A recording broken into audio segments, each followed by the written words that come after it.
Just a couple of items for all of you at the top. We tried to wait until after the backgrounder on the India bylaw as well, so hopefully you were able to listen in on that. Today, as part of the fight to help Americans deal with high costs, the Vice President is announcing new actions to protect consumers and lessen the burden of medical debt on American families. She'll be joined by administration leaders, including HHS Secretary Becerra, CFPB Director Chopra, and OMB Director Young. Medical debt is now the largest source of debt in collections, more than credit cards, utilities, and auto loans combined. But it is not just a financial issue. It can have negative health effects too. Studies have found that Americans with medical debt are more likely to avoid seeking additional medical care than those without debt. Getting sick or taking care of loved ones should not mean financial hardship for American families. That is why the administration is going to hold medical providers and debt collectors accountable for harmful practices, reduce the role that medical debt plays in determining whether Americans can access credit, help over 500,000 of low-income American veterans get their medical debt forgiven, and inform consumers of their rights. These actions come on the heels of the President's April 5th executive order on access to affordable, quality health care coverage. Also wanted to note that today our administration launched a rural infrastructure tour to double down on the President's unwavering commitment to building a better America where rural communities thrive. The White House released a rural playbook to help state, local, tribal, and territorial governments in rural areas unlock the historic investments from the President's bipartisan infrastructure law. This playbook offers a what, when, where, and how to apply for funding under the law, making it easier for rural communities to plan and compete for federal resources that create good-paying jobs and generate economic opportunities. Secretary Haaland is kicking off the tour in Boulder County, Colorado today, and during the month of April, cabinet members and Biden administration officials will travel to dozens of rural communities to talk about how we are unlocking bipartisan infrastructure law investments and federal resources to make sure they reach rural areas across America. This tour includes the President's trip tomorrow to Menlo, Iowa, outside of Des Moines, to discuss the administration's actions to lower costs for working families. There, President Biden will make an announcement on actions to reduce the impact of Putin's price hike and build a better America with investments in rural communities from the bipartisan infrastructure law. And welcome back, Corrine. Her first day back. We're very thrilled to have her back here with us in the briefing room. Okay, with that. I've got three things, hopefully, sure. Pretty quickly. As you just mentioned, the President's going to Iowa as part of the rural playbook launch. He's visiting a state that he lost during the 2020 campaign, and he's going to a county that was even more voting Republican last time. I'm wondering if that will make it harder for that area to receive his message politically. Well, I think the President is not making this trip through a political prism. He's making this trip because Iowa is a rural state in the country that would benefit greatly from the President's policies, including the policies that he'll be talking about tomorrow on his trip.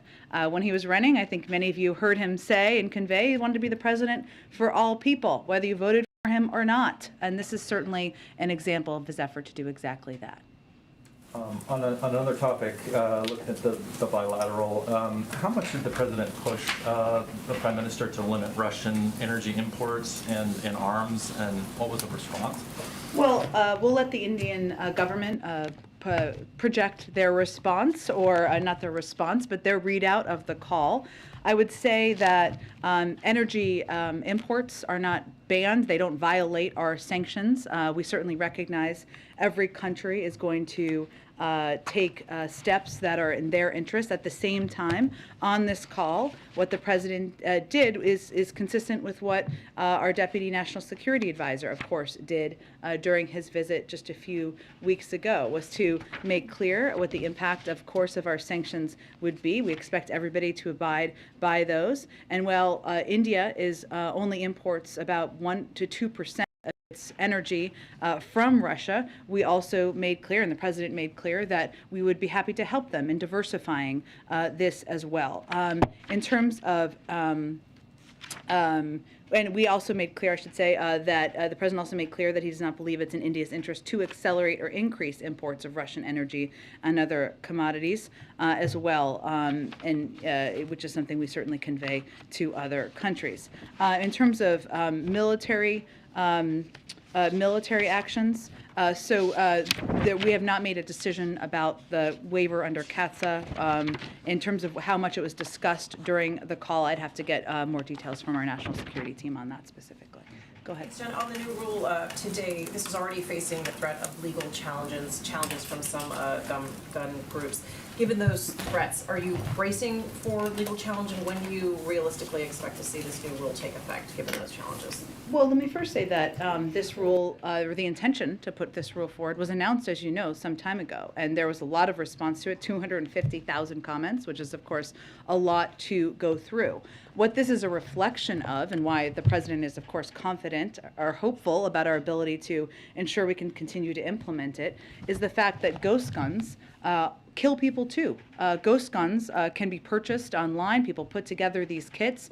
They're not background checks that are required. They're not under the same, they're not also required to have serial numbers, which makes it more difficult for law enforcement to track when these have an impact in crimes. So, of course, the president is confident in any executive order and the legal authority that he puts forward. But what's important to note about the announcement he is making today is that this is a rule that is supported by law enforcement. It is a rule that will help address what we know is a rising component of gun crimes across the country, which is the use of ghost guns. And to the president, it was important to take a step to address that. Going off of what you just said, please tell us that these guns are as simple as clicking on the internet and snapping parts together.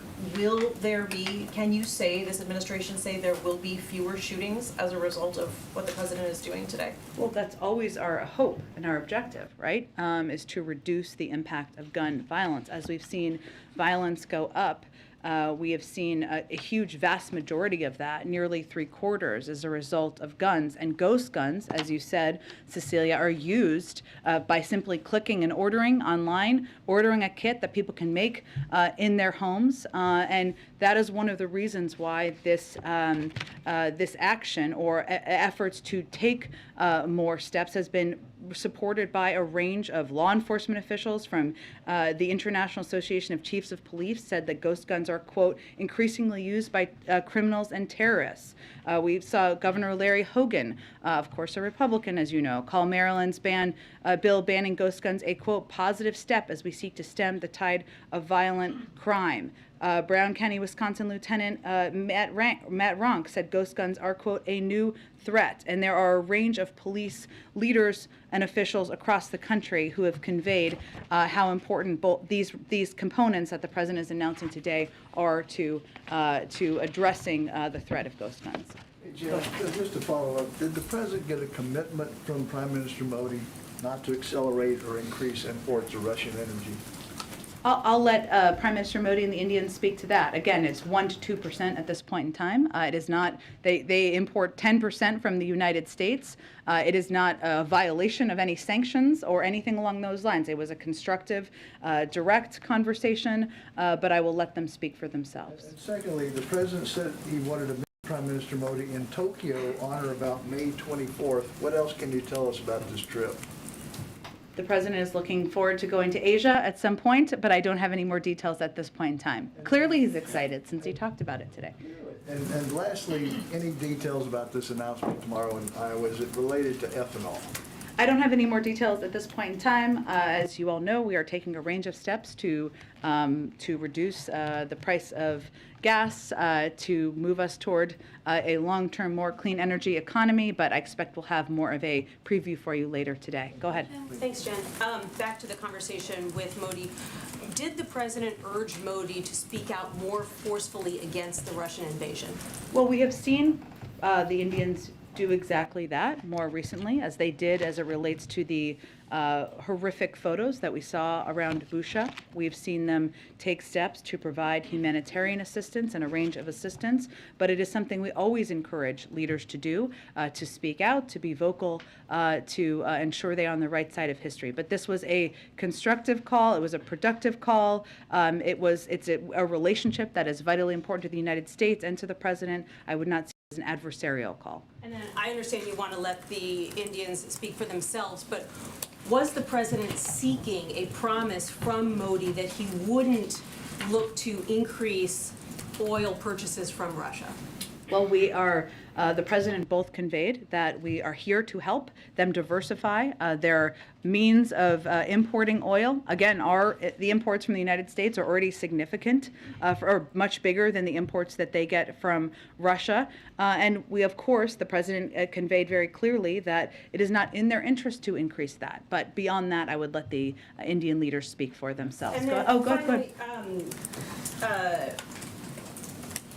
I'm wondering if, last night, Ukrainian President Volodymyr Zelensky told 60 Minutes that the Ukrainian military has recordings of conversations between Russian troops talking about committing atrocities that would qualify as war crimes. Wondering if anyone in the U.S. government has been able to listen to these intercepts, or whether the U.S. government has similar intercepts. Well, I don't have anything to confirm on that front from here, but what I would reiterate is something Jake Sullivan said last week, which is that as we're looking to provide data and information to war crimes investigations, of which there are a range of options currently underway, the OSCE, obviously the ICC, the Ukrainian special prosecutor is also gathering information. We're going to provide any data and information we can, and we're going to encourage other countries to do exactly that. We've already called a range of these actions we've seen war crimes. That is important, but there's also going to be an investigative step where all of this will be fed into. That can also take some time. If this ended up at The Hague, is that something that the White House would support? We're not going to prejudge which format or forum that it can take. There are a range of different options that history has utilized, whether it's the ICC or the OSCE, and basically an international fora is probably the appropriate forum, but we're not going to predetermine what that looks like. Go ahead. Thank you, Jen. Does the U.S. intend to return its diplomatic presence to Kyiv? That is, of course, our objective over the course of time, but we're going to have to assess when it's the right time to do exactly that.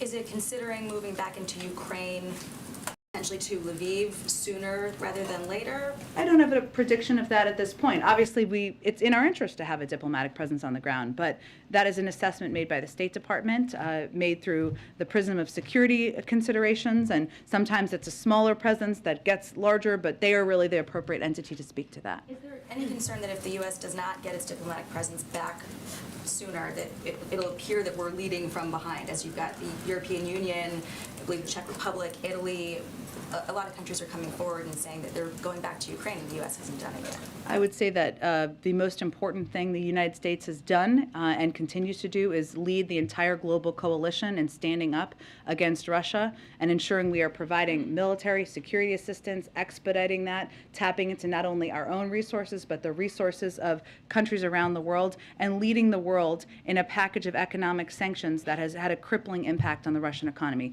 Those are the most important factors. Has the president asked to go to Ukraine? I'm not going to get into private conversations. What I will tell you is we're not currently planning a trip by the President of the United States to Ukraine. What is most important to the Ukrainian leadership is that we are expediting weapons and getting them the assistance and security systems they need, and that is what our focus is on. And who decides if the president goes to Ukraine or not?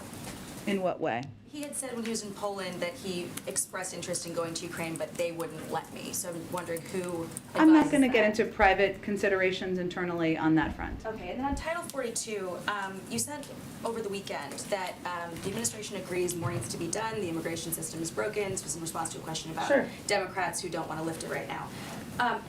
You invited Republicans to work with the White House to get something done on immigration, but has the White House actually reached out to any Republicans to try to move this forward recently? It has been a long-standing open invitation. Any Republican who wants to work with us on immigration reform, you're invited. Let's have a conversation. We have not seen an expression of that interest across the board.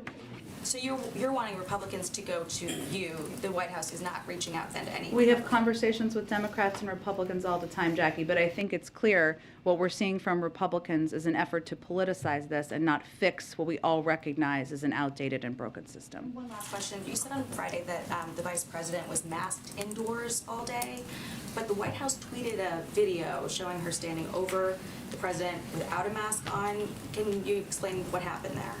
Well, I would say that the vice president and the president and all of us abide by what the CDC protocols are.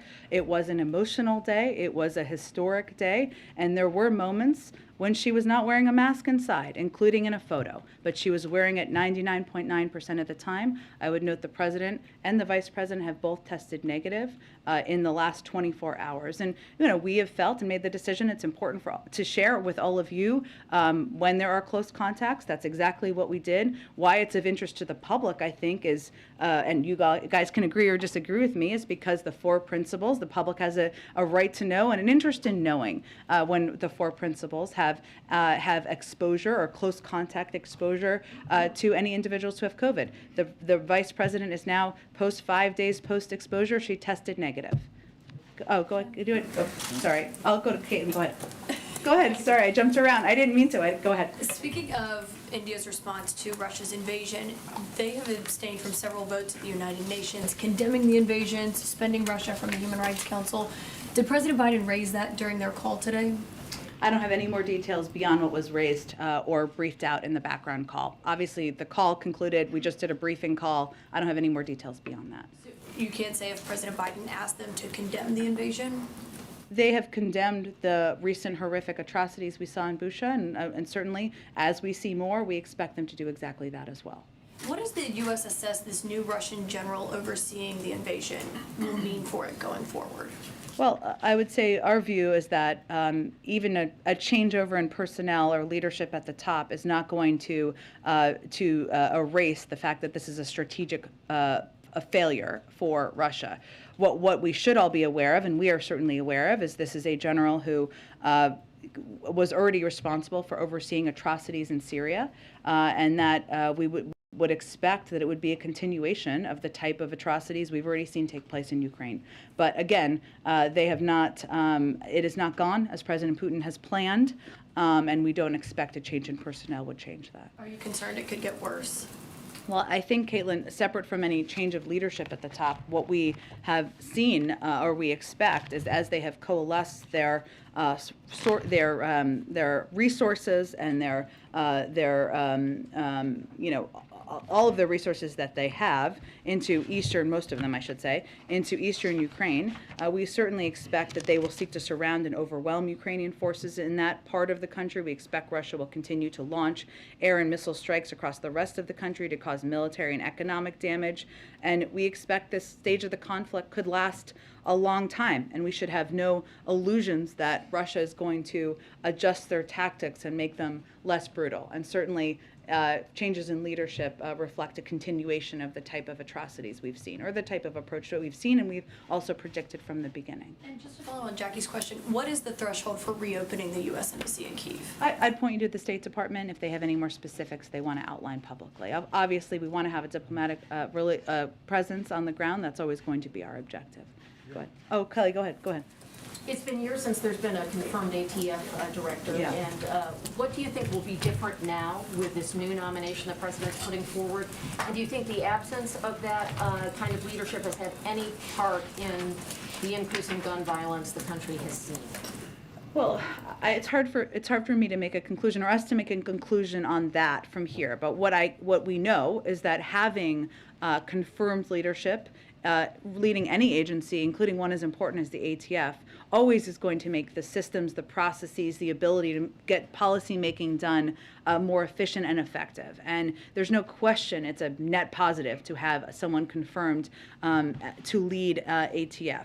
I would say that Steve, who is our nominee or announced a nominee, is a highly qualified candidate with decades of law enforcement experience, including through partnerships with the ATF to prosecute complex cases and take down violent criminal gangs. He's received bipartisan support from law enforcement leaders. He was confirmed unanimously when he was nominated to serve as a federal prosecutor. And our view is that if Republicans are about getting tough on crime, as we are, and keeping our communities safe, they should support a career prosecutor like Steve Dettelbach, who can make ATF more effective in getting guns off our streets and stopping criminals. And it's in all of our interests to have a confirmed nominee, and we think he is eminently qualified to do exactly that.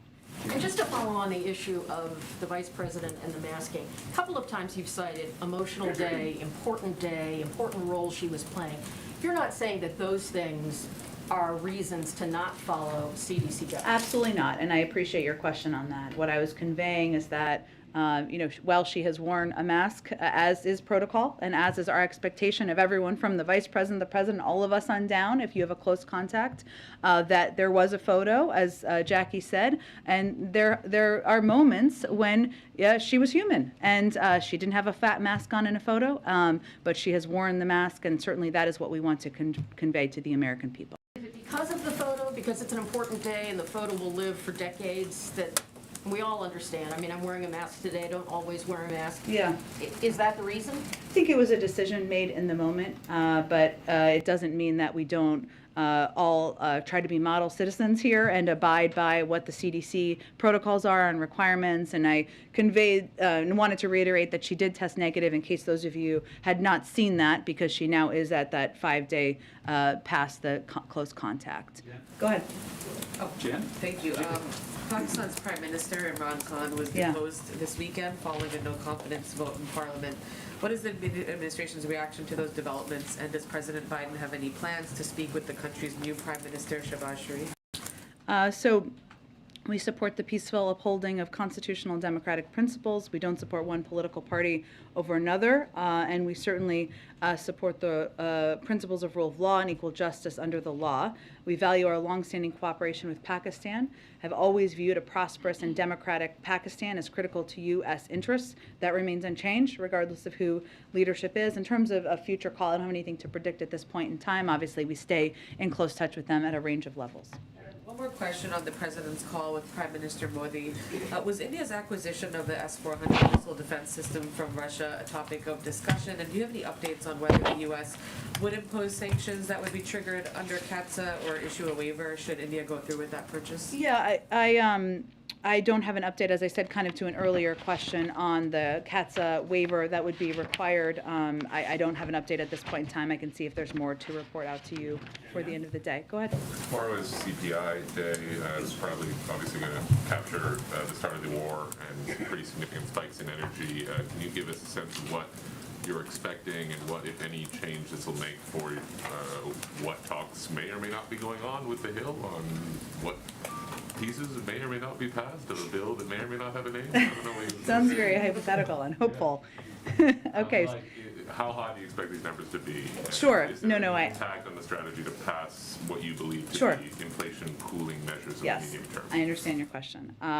So because of the actions we've taken to address the Putin price hike, we are in a better place than we were last month. But we expect March CPI headline inflation to be extraordinarily elevated due to Putin's price hike.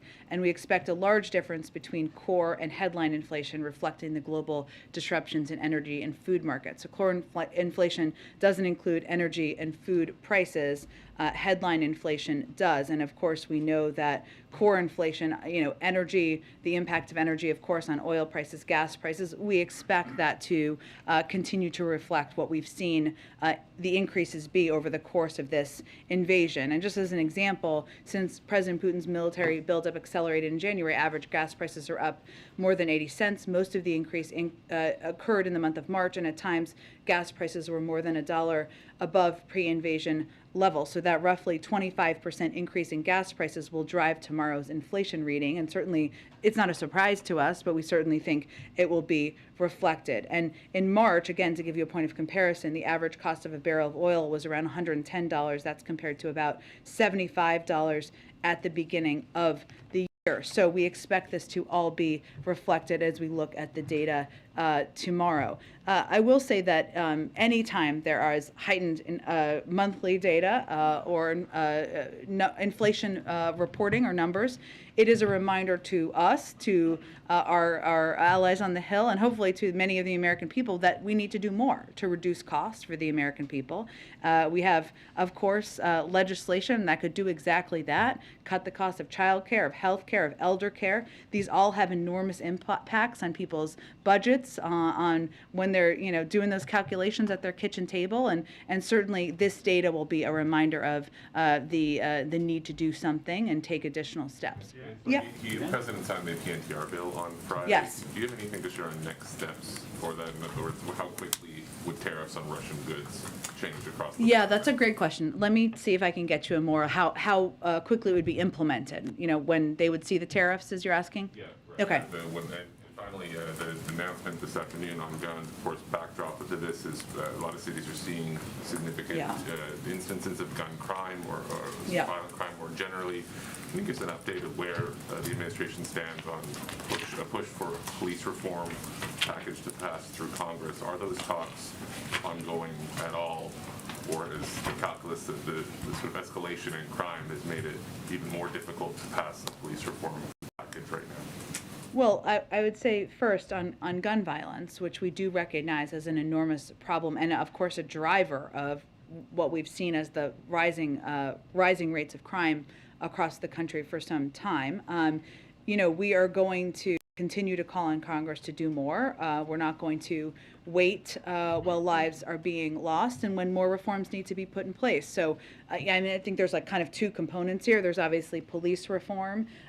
There were bipartisan conversations. We sort of paused on our review of an executive order for that period of time out of respect for that process. Obviously, that's not a process that is rapidly moving forward. We're continuing to review and have every intention of the president signing an executive order on police reform. I would note that we have also taken steps from the Department of Justice to ban chokeholds and take other steps that we have the capacity to do from the federal government. But in order to make reforms impactful over the long term and more expansive, we need legislation. On guns, we have also taken steps. The president has done more to fight gun violence and keep our communities safe than any president in history in his first year in office. This is obviously an issue that is close to heart, something he's passionate about and has been for decades. And choking off the supply of guns being used in crimes, including by cracking down on gun traffickers and firearms dealers who are selling guns illegally, is one of the steps we've taken. But also we've taken steps to put more cops on the beat, investing in proven community-based programs to make our streets safer, doing all of this to prop up while also supporting reforms, local police, make sure they have the funding they need, while also putting in place, in whatever capacity we have, gun reforms measures, as the president is doing today, to help address some of the rising impacts like ghost guns. Your assessment that right now there's no appetite in Congress to pass the George Floyd policing bill? I don't want to speak for Congress, and so they can speak for that and what they think the potential is. And obviously, we're going to continue to advocate for that, to push for that, to press for that. But we're not going to wait to take additional steps that we have the executive authority to take. Go ahead. Jen, if I can circle back to the call that the president had earlier today with the Prime Minister of India. A senior administration official did brief us earlier today and said that we haven't asked India to do anything in particular. This was on energy imports, but then later said we don't think Russia should accelerate imports from Russian oil. So can you tell us, did the president explicitly ask not for an acceleration of Russian oil? It's more, as it was articulated, and I just articulated, I hope maybe not clearly, about conveying that we don't think it's in their interest to import more Russian oil. They're only importing 1% to 2% at this point in time. We're here to diversify and help them diversify, as we've done with other European countries, should they make that choice to do. They're not violating any sanctions by importing oil. It's a decision we made from the United States, but we also recognize different countries have their own calculations. It was not an explicit ask. It was conveying exactly how I just described it. Can I ask you one other question on inflation? You were referring just a minute ago to the consequences of Russia's invasion of Ukraine and Vladimir Putin. I know we've often heard the administration refer to Putin's price hike. I just got back actually last week. I was out in Michigan talking to a lot of voters, who told me that they feel that the inflation has predated the war. And I'm curious how the administration just, squares this all together. I mean, many voters do feel that inflation, and correctly so, predates the war, and it can't all be blamed on Vladimir Putin. We talked about inflation long before there was an invasion, but we also know that factually, if you look at the data, the average gas prices are up $1.80 to $1. It's about a 25% we've seen increase in gas prices since the start of this invasion. And we know energy prices is a big driver of the inflation data. So that's if you look at the economic data. It doesn't mean, I'm not suggesting every person in this country looks at data and assesses in that way. They assess how they feel and what the impacts are on them. We've long talked about, since at least I started this job, since the president came into office, the impacts of the pandemic on supply chains, how that's impacted a range of costs, and steps we're taking to address those, whether it's ensuring there's our goods moving through ports, or other steps we can take to ensure there are, we fund chips manufacturing, because autos and the production of autos, maybe this was a case or an issue when you were in Michigan, has definitely been a driver over the course of time. So there's a lot of different issues, but there's no question that energy prices continue to be month by month a driver of inflationary data. And we know that since the start of this invasion, because of the reduction of oil in the supply in the global oil market, from Putin's invasion, that is a big driver.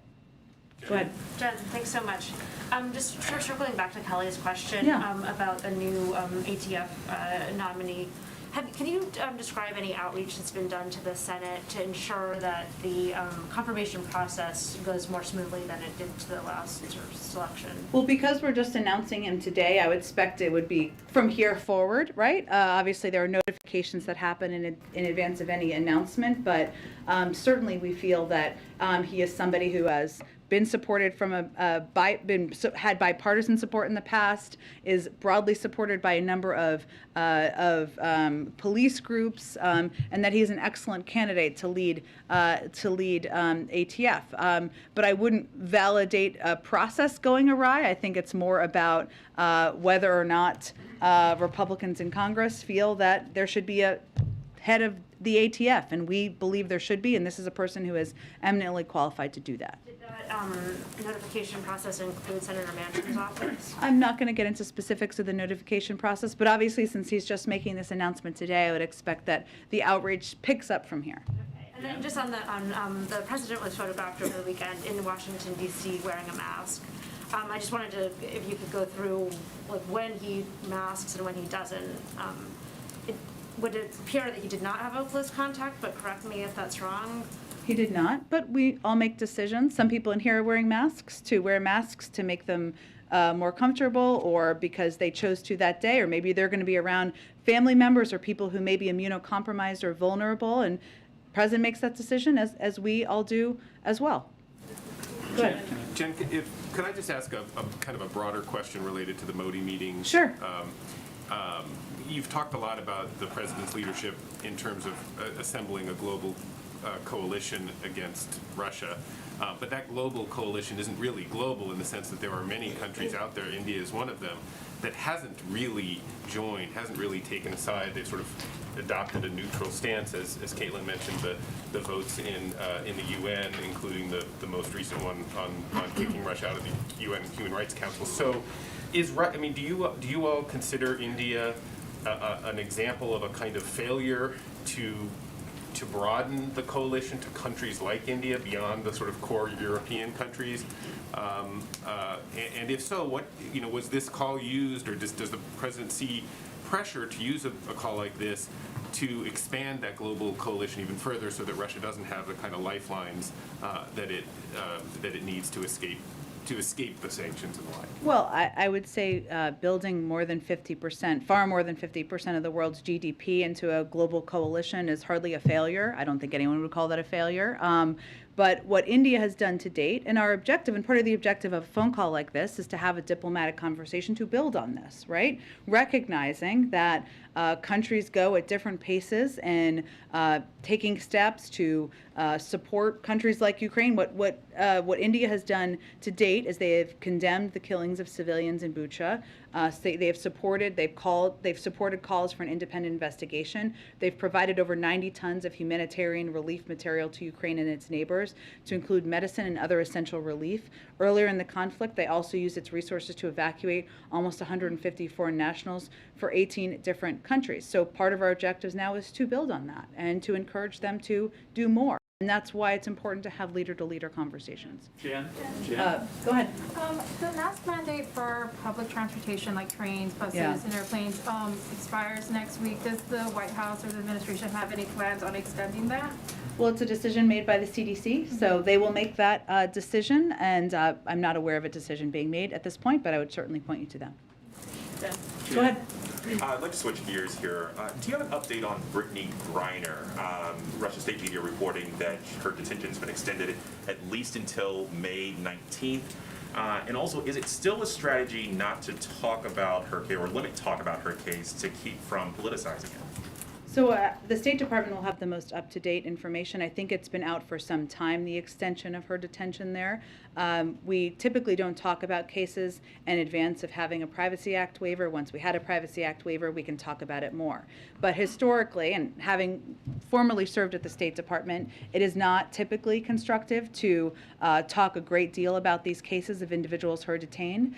It can historically impact our ability to bring them home, and that, of course, is our objective. But the State Department makes those determinations. They are in closest touch with efforts to bring her home, and that certainly is our objective. And I have to ask Trevor Reed or Paul Whelan. Again, these are, of course, individuals, and we want to do everything we can, and we are doing everything we can to bring them home, including raising their cases at every opportunity. But typically, it does not benefit the cases to talk publicly about these cases, and I would use evidence of some individuals we've been able to bring home from a variety of places in the last several months where we didn't talk a lot about them in advance. Our goal is to bring them home. Go ahead. Thanks, Jen. On the president's conversation with Modi, wondering if the fact that Mayor Garcetti doesn't appear to have the votes for confirmation right now, is there any concern around that, especially given how much the U.S. wants to press India not to cooperate with Russia? Was that, the question of his confirmation discussed, and does I'm not aware of it being a topic during the call. Does the president still support his nomination? Yep, he does. And then, is there any reaction on the French election and the outcome with Le Pen? And Well, there's not an outcome yet. It goes to a runoff. So obviously at this point, we're not going to speak to that. Go ahead. Thank you. During the call, Prime Minister Modi thanked President Biden for organizing this call. Can you give us a broader context into it, why this call was organized by President Biden and at this particular time? Sure. Well, I would say India is an incredibly important partner. We consult very closely with India on a range of issues. And this was an opportunity to discuss, work very closely and discuss the consequences of Russia's unprovoked and unjustified war against Ukraine. This builds on discussions that have happened, obviously at a lower level than Prime Minister Modi and President Biden, but certainly is a reflection of the value the president sees in leader-to-leader diplomacy and having conversations that are candid, that are direct, but also provide, hopefully, a pathway to continuing to build on the steps we've seen India take in recent weeks. Given the situation that in neighboring Pakistan, what is your assessment of the situation there, given that it's a nuclear powered country, and the situation is quite volatile? In terms of the new leadership, or what aspect? And the security aspect of Pakistan. I don't have a new assessment from here to offer. I would point you to the Defense Department. Go ahead. Thanks, Jen. Several Parkland parents, including Manuel Oliver, who was taken into police custody at the White House in February while attempting to get the president's attention, will be attending today's Rose Garden event. Does President Biden have any plans to meet with Oliver or any of the other Parkland parents at the gun violence prevention event? I will check. I don't believe there are additional meetings, but obviously inviting these incredibly courageous parents who have experienced the worst thing that can happen to a parent in their lives is a reflection of his respect and all of our respect for the work they've done, their advocacy, and certainly an acknowledgement of that. And yesterday, on a separate topic, Larry Summers warned that a recession could be on the way in the next 2 years based on the inflation and unemployment rates. Is the White House also concerned that a recession could hit in the next 2 years? And what do you make of his prescription of tariff reduction, strategic petroleum reserve release, adjusting immigration flows, and the federal government purchasing things more inexpensively? Well, I would say a number of those things we're already doing, but I would say to your earlier question, we of course continue to assess the state of our economy, the health of our economy. That's not a projection we have made from here. We believe that the economy is strong. We have created more jobs last year than any year in American history. We saw the unemployment rate at 3.6% last month, and we know that as we're continuing through an economic recovery, that there are areas that we need to focus on, including bringing down costs for the American people. But we are continuing to assess. We've not made that projection from U.S. government economists that Larry Summers has made. Go ahead. Thanks, Jen. On the guns, Biden's approval rating on crime is at 34% for some of the latest polling. That's at the same time as you know that background checks have a lot of approval from the American public, as well as there's 63% that have supported the ghost gun regulation that you guys are finalizing today. What's causing the disconnect there? Is there any plan to change the White House's messaging moving forward from the events today? Well, I would first say that there's nothing the president would love more than signing background check legislation into law. That's something he has been a leader, a champion, and advocate for throughout his career, and also banning assault weapons. He'd love to be having an event in the Rose Garden today, signing legislation into law. And you're right, it's hugely popular. It doesn't make a lot of sense, except for the hold the NRA still seems to have over components of government at this point in time. Not our government, but people who are elected. So I wouldn't say our messaging has changed. I think it's important, and that's always been the case, but ghost guns, we know, are an area where we can take steps to help through executive authority and through executive actions, as the president is doing today, to put in place background checks, to put in place a requirement of serial numbers, to bring them more in line with a range of other guns. But we'd love to get broad background check legislation signed. To ask you, do you have any response to the news that Jared Kushner secured a $2 million investment from a fund led by Saudi Crown Prince, led by the Saudi Crown Prince? I don't have any comment from here, but maybe they'll have a comment. Go ahead. Thanks, Jen. Going back to the Ukrainian-Russian war, Austrian Chancellor Karl Nehammer is meeting with Putin in Moscow. What does the administration have to say about that? What does the president think that will achieve? Well, I think we've encouraged or supported any efforts at diplomacy. We've, though, encouraged anyone who is speaking with or meeting with, however they're engaging, with President Putin to also engage with Ukrainians. They are the country that is being invaded right now. And so if you're going to play a role in diplomacy, that is an especially important component. I would expect at some point some will get a readout of their conversation, so I can't predict if it's constructive or not. And a follow-up on Pakistan, if you will. The new Prime Minister, Sharif, what arrangements does the administration have to contact him, and what's moving forward on that? You mean whether there will be a call from the president? Right. I don't have. Oh, good. What expectations are there for his new administration too? I don't have a prediction of a call at this point in time. I mean, obviously, those are assessments made day by day, and especially after new leaders are elected, of course. We have a long, strong, and abiding relationship with Pakistan, an important security relationship, and that will continue under new leaders. Go ahead. Hey, thanks, Jen. So you said that 2% of the oil coming from Russia is imported into India. 1 to 2. 1 to 2. That's about 16 million barrels. So far, according to contracts, India has imported 13 million barrels since the war began, or since the invasion began of Ukraine. Why not just come out and ask them to help isolate the Russian president? I think the president conveying, our deputy national security advisor conveying, they should take steps. We encourage them to take steps to diversify. We're here to help and assist in that, and also conveying it's not in their interest to increase the import of Russian oil. I think that speaks for itself, but we also know different countries are going to make decisions based on what their needs are economically and what the needs are for the people in their country.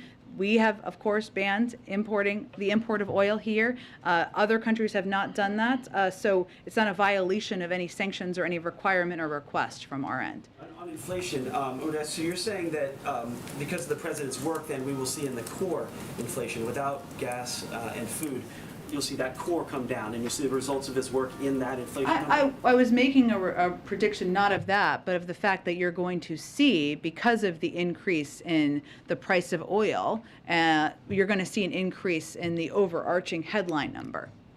But the core inflation, you're saying that the president. The core inflation, as you know, because you cover this very closely, does impact a range of factors that we're still working to address. So, but I was making a prediction about the headline component. Okay, thanks everyone. See you tomorrow. Or only if you're going to Iowa, I guess. But for those, yes, wouldn't miss it.